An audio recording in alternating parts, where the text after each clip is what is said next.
आप देख रहे हैं अनोखा पोस्ट। नमस्कार दोस्तों, जैसा कि आप लोगों को मालूम है कि बिहार और यूपी में रोजगार की बहुत किल्लत है, मगर ऐसे में कुछ लोग चाहते हैं कि वो सीमेंट जैसे व्यवसाय से जुड़ें, क्योंकि यूपी और बिहार के लिए बहुत ही बेहतरीन बिजनेस है। जी हाँ दोस्तों, जैसा कि आप सभी लोग जानते हैं कि भारत का सीमेंट उद्योग में विश्व में दूसरा स्थान है। भारत में बृहद स्तर पर सीमेंट उद्योग का कार्य किया जाता है। देश के विभिन्न राज्यों में सीमेंट उद्योग द्वारा 10 लाख से भी अधिक लोगों को रोजगार मिलता है। जी हाँ, constructions and infrastructure sector cement उद्योग पर ही निर्भर है और इस क्षेत्र में भविष्य में भी काफ़ी वृद्धि होने की उम्मीद है। इसलिए सीमेंट का व्यवसाय करना आपके लिए निश्चित रूप से एक बेहतर व्यवसाय है, जिससे आप अच्छा खासा पैसा भी कमा सकते हैं। सीमेंट व्यवसाय शुरू करने के लिए आपको क्या क्या करना होता है, इसके लिए आपको कौन कौन सी चीज़ों की आवश्यकता होती है और आप सीमेंट व्यवसाय कैसे शुरू कर सकते हैं, इन सभी सवालों का जवाब प्राप्त करने के लिए हम आपको ये वीडियो लास्ट तक देखने के लिए अनुरोध करते हैं। जी हाँ दोस्तों, हम आपको यहाँ पूरी जानकारी प्रदान करने जा रहे हैं। भारत में सीमेंट का व्यवसाय करना आजकल काफ़ी मुनाफे का व्यवसाय बन चुका है। 10 लाख से भी ज़्यादा लोग इस व्यवसाय से जुड़कर अच्छी खासी कमाई कर रहे हैं और दिन प्रतिदिन इस क्षेत्र में वृद्धि भी हो रही है। सीमेंट का व्यवसाय शुरू करने में सबसे मुख्य बात यह होती है कि आपको कौन सी कंपनी के साथ सीमेंट का व्यवसाय शुरू करना है और सीमेंट एजेंसी कैसे लेते हैं। एक उच्च गुणवत्ता वाली सीमेंट का उत्पादन करने वाली रिपोर्टेड कंपनी के साथ बिजनेस शुरू करने से आपको मार्केटिंग में किसी प्रकार की समस्या का सामना नहीं करना पड़ता है। वहीं दूसरी तरफ यदि आप किसी ऐसे कंपनी के साथ बिजनेस शुरू करते हैं जिसका मार्केट में वैल्यू अच्छा नहीं है और साथ ही उच्च गुणवत्ता वाली सीमेंट का उत्पादन नहीं करते हैं, तो आपको अपने कारोबार में नुकसान उठाना पड़ सकता है। तो इसलिए हमेशा ध्यान रखिएगा कि सीमेंट बिजनेस में हमेशा उन कंपनीज के साथ बिजनेस करें जिनका मार्केट में वैल्यू अच्छा है। जी हाँ दोस्तों, यदि आप सीमेंट का बिजनेस शुरू करना चाहते हैं, सबसे पहले आपका बिजनेस पंजीकृत होना चाहिए और सभी सरकारी मानदंडों के अनुसार होना चाहिए। साथ ही टिन नंबर भी आवश्यक है। तो वहीं आवेदनकर्ता के पास न्यूनतम 500 वर्ग फुट की जगह होनी चाहिए। इसके साथ ही परिसर एक ऐसे स्थान पर होना चाहिए जहां पर भारी वाहन आसानी से आ जा सके, ताकि माल की लोडिंग और अनलोडिंग में कोई समस्या ना आए। तो चलिए दोस्तों, अब जान लेते हैं कुछ ऐसे बड़ी कंपनियों के बारे में जिनका सीमेंट सबसे ज़्यादा इंडिया में बिकता है और इनका एजेंसी लेने में कितना खर्च आएगा, वो तमाम जानकारी अब हम जान लेते हैं। भारत के कई हिस्सों में एसीसी सीमेंट की पकड़ काफ़ी मजबूत है। एसीसी सीमेंट के साथ आप व्यवसाय करके अच्छी खासी कमाई कर सकते हैं। जी हाँ, एसीसी सीमेंट की एजेंसी कैसे लें? लेने के लिए आपको अपने क्षेत्र के मार्केटिंग एग्जीक्यूटिव से संपर्क करने की आवश्यकता होगी, जहां पर आप थोक और खुदरा व्यापार के लिए आवेदन कर सकते हैं। आवेदन करने के पश्चात कंपनी द्वारा जाँच किया जाएगा कि आपने जिस क्षेत्र के लिए आवेदन किया है उस क्षेत्र में अभी डीलर की आवश्यकता है या नहीं। नए डीलरों के साथ व्यवसाय शुरू करने में कंपनी द्वारा मौजूदा डीलरों की संख्या और उस क्षेत्र में मांग के आधार पर किया जाता है। तो वहीं आपको बता दें कि एसीसी सीमेंट की फ्रेंचाइजी लेने के लिए आपको कम से कम 1 लाख का सिक्योरिटी के रूप में डिपॉजिट करना होता है। ये धनराशि आपकी बैंक ब्याज के साथ वापस कर दी जाती है। तो वहीं प्रॉफिट के तौर पर आपको प्रति बोरी 10 रुपए प्रॉफिट होता है। अब बात करते हैं दूसरी कंपनी की। जी हाँ, जेके सीमेंट एजेंसी के बारे में कि इसकी एजेंसी कैसे ली जा सकती है।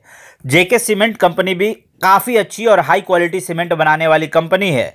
जेके सीमेंट कंपनी ग्रे सीमेंट और सफ़ेद सीमेंट के लिए अलग अलग डीलर बनाती है। इसलिए आपको सबसे पहले ये तय करना होता है कि आप व्हाइट सीमेंट की डीलरशिप लेना चाहते हैं अथवा ग्रे सीमेंट की। आवेदनकर्ता के पास ग्रे सीमेंट के लिए बिल्डिंग मटेरियल भी होना चाहिए और सफ़ेद सीमेंट के लिए पेंट और हार्डवेयर आदि होना चाहिए। सामान्य भाषा में कहें तो आवेदनकर्ता को सीमेंट और भवन निर्माण सामग्री के व्यवसाय के क्षेत्र का अनुभव होना चाहिए। तो वहीं अगर इसकी निवेश और लागत की बात कर लेते हैं, निवेश की धनराशि आपके व्यवसाय के हिसाब से निर्धारित होती है। हालांकि शुरुआत में व्यवसाय शुरू करने के लिए आपको कंपनी के पास 5 लाख का सिक्योरिटी डिपॉजिट करना होता है। तो वहीं अगर डीलरशिप के लिए किससे संपर्क करना है ये भी जान लेते हैं। यदि आप जेके सीमेंट की डीलरशिप चाहते हैं तो आप जेके सीमेंट डीलरशिप के लिए अपने क्षेत्र के जेके सीमेंट मार्केटिंग एग्जीक्यूटिव के पास आवेदन कर सकते हैं। तो वहीं अब बात करते हैं कि अल्ट्राटेक सीमेंट एजेंसी कैसे ली जाती है। आज अल्ट्राटेक सीमेंट भी मार्केट में काफ़ी अच्छी खासी पकड़ रखती है। अल्ट्राटेक सीमेंट कंपनी के साथ बिजनेस शुरू करके भी आप अच्छी खासी कमाई कर सकते हैं। अल्ट्राटेक कंपनी के साथ बिजनेस शुरू करने के लिए आपको अन्य सीमेंट एजेंसी की तरह आवेदन करना होता है और जिसके पश्चात आपको डीलरशिप प्रदान कर दी जाती है और आप अपने क्षेत्र में इसका व्यवसाय शुरू कर सकते हैं। अब बात करते हैं बांगर सीमेंट की कि इसकी एजेंसी कैसे ले। भारत में सीमेंट उद्योग के क्षेत्र में बांगर सीमेंट अच्छी सीमेंट कंपनी है। अपनी क्वालिटी के दम पर मार्केट में अपनी अच्छी पकड़ बना चुकी है। बांगर सीमेंट की डीलरशिप लेने के लिए आपको इस क्षेत्र में किसी प्रकार के अनुभव की आवश्यकता नहीं होती है। आप डीलरशिप लेने के लिए बांगर सीमेंट के क्षेत्रीय कार्यालय या शाखा पर संपर्क कर सकते हैं। बांगर सीमेंट अपने व्यवसाय को बढ़ाने के लिए नए नए डीलर को अपनी कंपनी के साथ जुड़ने के लिए प्रोत्साहित भी करती है।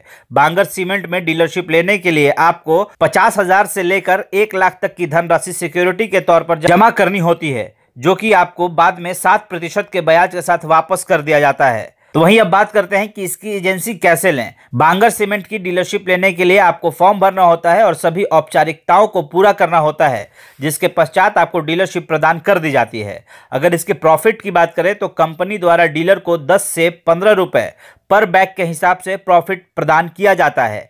इसके साथ ही कंपनी द्वारा समय समय पर कई प्रकार की स्कीम भी चलाई जाती है, जिनका फायदा डीलर उठा सकते हैं। तो वहीं अब बात करते हैं अंबुजा, रिलायंस और जेपी सीमेंट की एजेंसी कैसे ली जाती है। सीमेंट उद्योग के क्षेत्र में अंबुजा, रिलायंस और जेपी सीमेंट काफी प्रसिद्ध कंपनियां हैं। भारत के लगभग सभी हिस्सों में यह सभी कंपनियां अपना कारोबार करती हैं और जिन क्षेत्रों में अभी तक इन कंपनियों के डीलर नहीं हैं, वहां पर कंपनियां अपने डीलर बनाने के लिए लोगों को प्रोत्साहित करती हैं। इसके साथ ही जिन क्षेत्रों में उत्पादन की मांग ज्यादा होती है, उन क्षेत्रों में भी कंपनी द्वारा नए डीलर्स बनाए जाते हैं। यदि आप अंबुजा, रिलायंस, जेपी सीमेंट जैसी कंपनियों के साथ कारोबार शुरू करना चाहते हैं तो यह आपके लिए काफ़ी अच्छा रहेगा। अन्य कंपनियों की तरह ही इन कंपनियों में भी 1 लाख तक का सिक्योरिटी धनराशि डिपॉजिट करना होता है, जो कि बाद में आपको वापस किया जाता है। यदि आप इन कंपनियों की डीलरशिप लेना चाहते हैं तो आपको इन कंपनियों के क्षेत्रीय कार्यालय से संपर्क करना पड़ेगा। तो दोस्तों, ये थी सीमेंट उद्योग से जुड़ने की इच्छा रखने वाले नागरिकों के लिए महत्वपूर्ण जानकारी। यदि आपको सीमेंट एजेंसी कैसे लें इसकी जानकारी अच्छी लगी तो आप दोस्तों के साथ भी शेयर करें और साथ ही हमारे चैनल को सब्सक्राइब भी जरूर करें। इसके साथ ही अगर आपको कोई दूसरे बिजनेस का जानकारी लेना है तो आप हमें कमेंट में ज़रूर लिखिएगा, हम उसकी भी जानकारी आप तक ज़रूर पहुंचाएंगे।